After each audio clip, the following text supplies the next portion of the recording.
Assalamualaikum warahmatullahi wabarakatuh. Halo kawan-kawan programmer dimanapun berada di segala penjuru semesta. Jumpa lagi dengan saya Syugi di channel Fosalgo. Di video kali ini kita akan membuat program sederhana di playlist Competitive Programming. Programnya berjudul program min-max. Tugasnya adalah membuat program. Buatlah program yang dapat menerima input berupa dua buah bilangan bulat. Dua buah bilangan bulat artinya nanti kita gunakan integer ya. Dua bilangan bulat A dan B yang kemudian dapat menentukan nilai terbesar dan terkecil atau min-max di antara kedua bilangan tersebut. Jadi inputnya ada dua buah bilangan A dan B. Kemudian nanti program kita bisa menentukan mana bilangan yang besar, mana bilangan yang kecil. Contoh inputnya misalnya inputnya adalah 12 dan 47. A-nya 12, B-nya 47, maka nanti program akan menampilkan min-nya adalah 12 dan max-nya adalah 47. Contoh input output kedua, jika kita masukkan inputnya adalah 65 dan 8, maka nanti programnya akan menampilkan output min-nya ada 8, max-nya adalah 65. Jadi tidak peduli apakah kita masukkannya dia terbalik, yang besar dulu baru yang kecil, atau yang kecil kemudian yang besar, program tetap akan menampilkan nilai min dan max dengan benar. Oke, baiklah. Untuk penyelesaian pertama kita akan coba menggunakan C++. Kita gunakan online compilernya di sini. Jadi kita akan gunakan C++, nanti kita akan coba kerjakan juga dengan Python, kemudian Java, kemudian kita coba kerjakan juga dengan logarithm. Kita kerjakan dengan C++ dulu. Di sini kita tambahkan using namespace std titik koma supaya kita tidak repot-repot lagi menuliskan std_cout ini. Oke. Kemudian di sini kita akan butuh dua buah variabel bilangan bulat A dan B, A, B. Kemudian bilangan A dan B ini kita input dari keyboard. Jadi pakai cin A titik koma, kemudian cin B titik koma. Kemudian nanti programnya bisa menampilkan bilangan min dan max ya. Jadi di sini kita bisa gunakan if. Jadi untuk menyeleksi atau memfilter atau memilih mana bilangan yang besar dan yang kecil, kita bisa gunakan conditional if. Jika A lebih kecil daripada B, artinya min-nya adalah A, bilangan kecilnya adalah A, dan bilangan besarnya adalah B. Kita buat logika seperti ini. Kemudian ada else-nya nanti ya, else. Else itu artinya jika kondisi ini tidak terpenuhi, maka dia masuk ke kondisi else-nya ini. Oke, jika A lebih kecil daripada B, maka dia akan menampilkan teks cout di sini max spasi sama dengan spasi lagi max sama dengan A. Kemudian kita beri enter endl titik koma. Endl ini gunanya untuk enter ya, supaya teks berikutnya ditulis di bawahnya. Kita buatkan spasi di sini supaya rapi sedikit. Kemudian cout lagi, saya copy saja. Sorry, tadi ini min ya, min sama dengan A, max sama dengan B. Ini jika A-nya lebih kecil daripada B. Jika A tidak lebih kecil daripada B, maka di sini kita cara menampilkannya terbalik ya. Kalau A tidak lebih kecil daripada B, artinya B yang lebih kecil daripada A ya. Kalau B-nya yang lebih kecil berarti min-nya adalah B, max-nya adalah A. Coba kita run. Hapus dulu ini ya. Kita hapus dulu. Programnya sudah selesai sampai di sini. Kita coba run. Oke, masukkan A misalnya 12, enter, B-nya misalnya 37, enter, maka di sini tertulis min-nya 12, max-nya 37. Kita run lagi dengan angka yang berbeda. Dengan angka pertamanya lebih kecil, misalnya 38.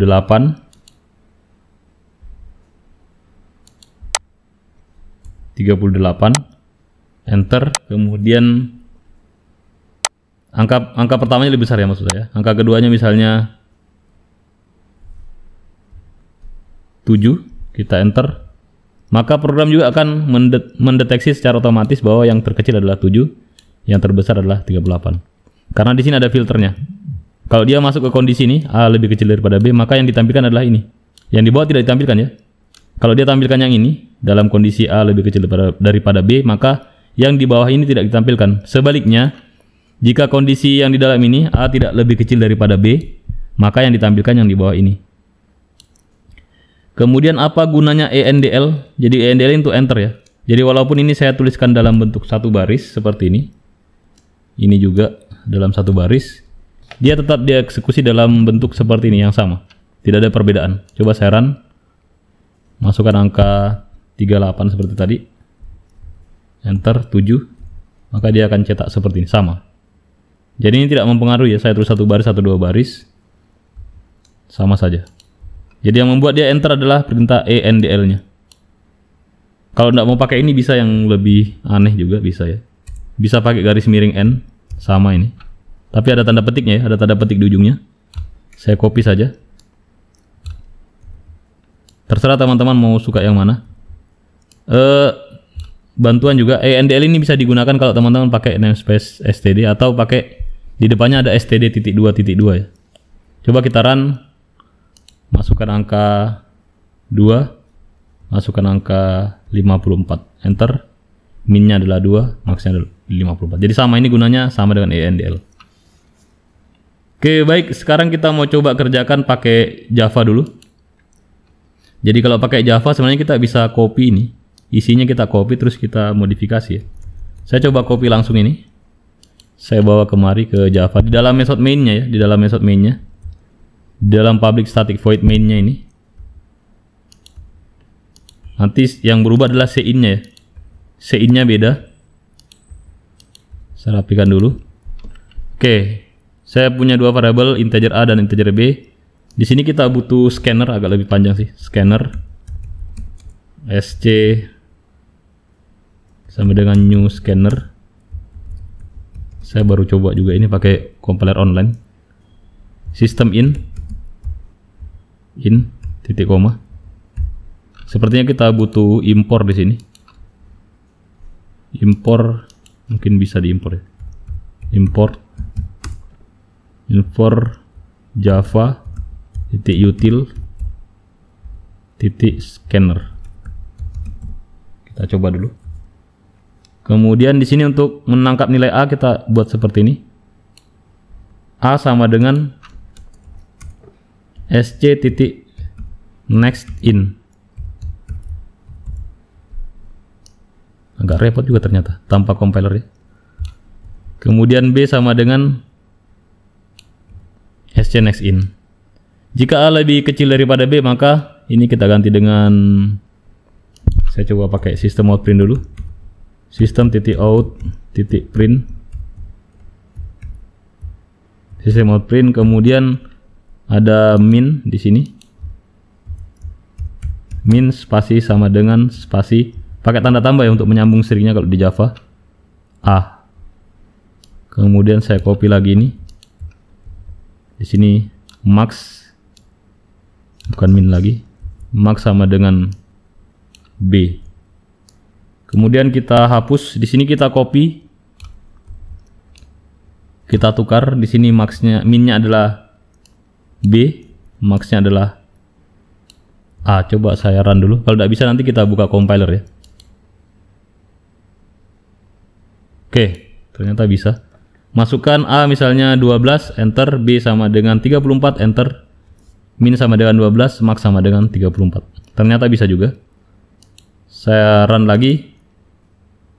Masukkan A misalnya yang lebih besar 79. Kemudian B-nya adalah 13, enter. Min-nya adalah 13, max-nya adalah 79. Ini kenapa dia tidak enter?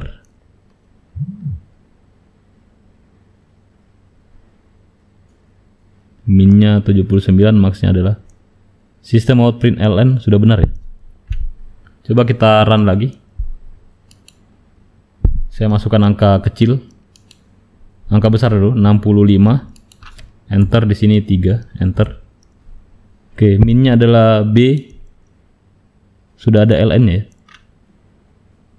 Max-nya 65, min-nya adalah B, max-nya 65.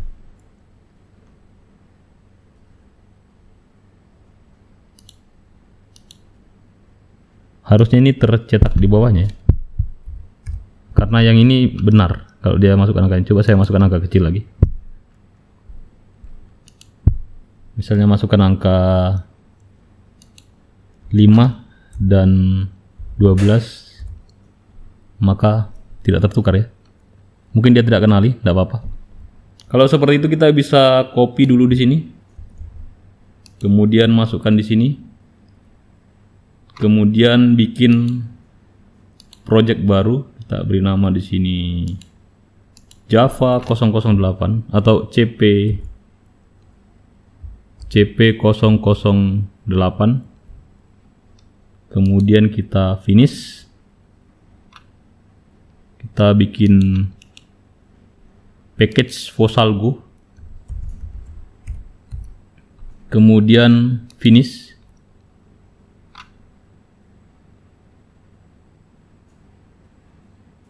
Kemudian kita buat kelasnya, kita beri nama kelasnya main. Finish. Saya copy ini, saya paste tadi ya. Saya hapus yang ini, saya perbesar, kemudian saya run file.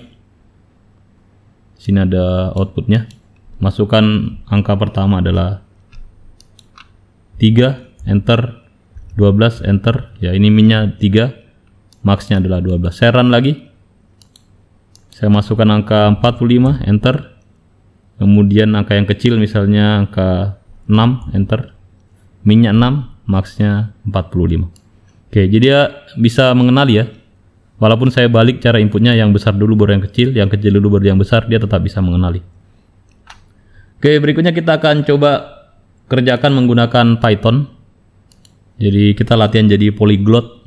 Kita kerjakan pakai C++, kerjakan pakai Java, terus kita kerjakan juga pakai Python. Oke, kalau di Python adalah kita tidak perlu deklarasi variabel ya. Kita bisa langsung input saja. Misalnya A di sini sama dengan, tapi kita butuh casting sepertinya, integer. Jadi inputnya ini harus langsung dikenali sebagai integer.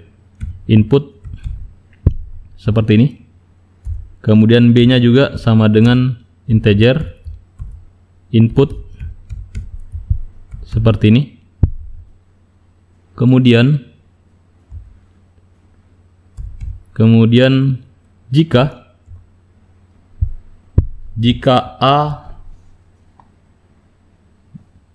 A lebih kecil B, jika A lebih kecil daripada B, maka di sini kita print. Maka titik 2-nya kurang ya.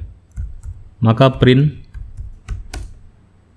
di sini min, pakai petik, min spasi sama dengan, kemudian koma A, enter. Saya copy saja ini, Ctrl C, saya paste di bawah sini. Di sini print B, maxnya print B, minnya adalah A, maxnya adalah B. Kemudian kita buat else. Jadi di Python tidak perlu titik koma ya. Else titik 2, ada titik 2-nya tapi. Else-nya saya copy yang ini. Saya paste. Dan ini harus hati-hati kalau di Python ada indentnya ya. Indent itu langkah ke dalam tab itu, satu tab itu indent namanya. Minnya adalah B, di sininya minnya adalah B, maxnya adalah A. Oke, coba kita run. Jadi cukup sederhana di Python ini ya, tanpa deklarasi awal variabel, tapi ada casting saya buatkan ini supaya dia kenali nilai inputnya sebagai integer. Kemudian ada min maxnya, if-nya cuman ini saja, A lebih kecil B, kurang lebih sama ya. Coba kita run. Oke, masukkan misalnya A-nya 12, kemudian B-nya misalnya 78, maka tertulis min-nya adalah 12, max-nya 78. Coba kita ganti dengan input yang lain, dengan input awal lebih besar daripada yang sebelumnya, 86. Kemudian input keduanya yang bilangan kecil, 31. Maka dia akan mengenali min-nya adalah 31, max-nya adalah 86. Jadi cukup sederhana. Untuk kodenya insya Allah akan saya share di bagian deskripsi ya. Akan saya share ke GitHub. Oke, kita akan coba gunakan Flogorism. Jadi kalau di Flogorism kita harus tetap deklarasi variabel. Kita deklarasikan kita butuh variabel A dan B. Tipenya integer. Oke. Kemudian di sini kita buat logika if pakai simbol if-nya ini ya. Simbol logika if-nya yang ini. Di sini kita masukkan logikanya, double klik, masukkan logika jika A lebih kecil B. Kalau A lebih kecil B, kondisinya true. Jika A lebih kecil B, tuliskan di sini. Output tampilkan petik min spasi min sama dengan spasi petik lagi, pakai tanda dan untuk menyambungnya.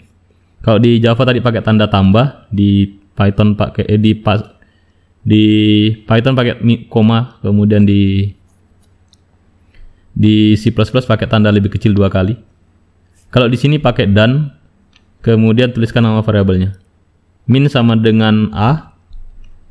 Oke, saya copy ini. Sebenarnya bisa saja dituliskan ulang ya, saya malas. Kemudian saya edit jadi max sama dengan B. Max sama dengan B. Ini jangan dihilangkan checklistnya supaya dia enter nanti. Jadi seperti print ya, sistem out print ln. Kemudian untuk else-nya, artinya jika syarat ini tidak terpenuhi, jika A tidak lebih kecil B, maka kerjakan yang di sebelah kirinya, yang false-nya. Saya paste di sini, paste. Kemudian saya ganti. Min-nya adalah B, max-nya adalah A. Oke. Kemudian coba di run. Saya coba run. Sorry, apa yang salah nih? Oh, ada yang salah. Enter condition expression below. Coba kita lihat. Oh, ini belum ada inputnya, sorry. Kita buatkan input dulu. Input A. Kemudian input B lagi. Ada terlupa tadi ternyata. Oke, saya perlihatkan lagi pelan-pelan. Kita deklarasikan variabelnya A dan B. Kemudian input A, input B, kemudian dibuatkan di sini logika if. Jika A lebih kecil B, maka cetak yang sebelah kanan. Jika tidak, maka cetak yang sebelah kiri. Coba kita run. Dia akan meminta input A, misalnya saya masukkan 12, enter. Kemudian B-nya saya, sorry tidak kelihatan ya. Teman-teman tidak lihat ini. B-nya saya masukkan misalnya 37, saya enter, maka tercetak min sama dengan 12, max sama dengan 37. Coba saya run lagi. Saya masukkan min-nya sama dengan angka besar dulu. Misalnya 678. Sorry, terbalik, 876, enter. Kemudian saya masukkan angka yang kecil misalnya 14, enter. Maka dia akan mencetak min-nya adalah 14, max-nya adalah 876. Oke, cukup sederhana. Untuk source code-nya teman-teman bisa lihat di sini. Jadi kita bisa bandingkan lagi, compare source code-nya. Ini untuk bahasa program Pascal. Kemudian ada 95, kemudian C++. Kurang lebih mirip dengan yang kita buat. Kemudian ada Java. Ada bahasa Fortran. Kemudian ada Python yang ini. Agak berbeda dengan yang kita buat ya. Kemudian PHP. Kemudian ada juga Pascal tadi sudah kita buka. Ada Scala. Ya, ada sekitar 20 bahasa pemrograman.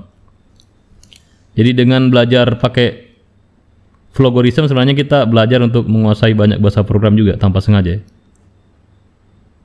Kita belajar menjadi seorang polyglot kalau di dunia pemrograman yang menguasai berbagai macam bahasa pemrograman. Sebenarnya triknya sederhana. Kalau mau menguasai bahasa pemrograman itu adalah kuasai intinya, kuasai core-nya, kuasai algoritma dan logikanya ya. Kalau teman-teman sudah kuasai logika, algoritma dan sebuah bahasa pemrograman tentunya, teman-teman akan mudah untuk convert ke bahasa pemrograman yang lain. Saya kira demikian. Untuk source code-nya insya Allah akan saya share di bagian deskripsi.